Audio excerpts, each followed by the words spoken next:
নমস্কার বন্ধুরা, আজ আমি আপনাদের শোনাবো অম্বুবাচীর সেই প্রাচীন গল্প, যে গল্প শুধু ইতিহাস নয়, আমাদের সংস্কৃতি আর শক্তির স্মৃতি।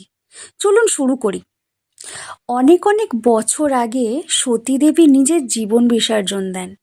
সতীর দেহ যখন মহাকাশে বিচ্ছিন্ন হতে থাকে, তখন তার অঙ্গ টুকরো টুকরো হয়ে পড়ে ভারতের নানান পবিত্র স্থানে।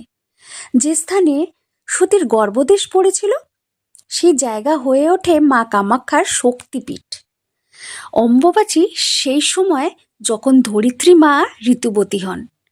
এই সময় প্রকৃতি বিশ্রামে থাকে, নতুন সৃষ্টির জন্য নিজেকে প্রস্তুত করে।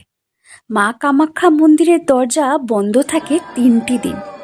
এই সময় মাটি, গাছ, প্রকৃতি সব কিছুই থমকে যায় কিছু সময়ের জন্য, যেন মায়ের বিশ্রামের সময়ে আমরা তাকে সম্মান জানাই।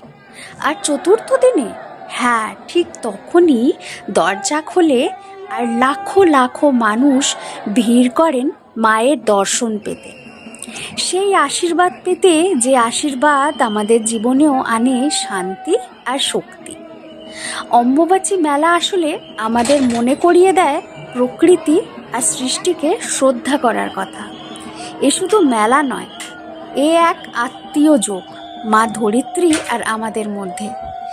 এই গল্পটি যদি আপনাদের ভালো লেগে থাকে, তাহলে অবশ্যই শেয়ার করুন আর মা কামাখ্যার আশীর্বাদ পান। জয় মা কামাখ্যা।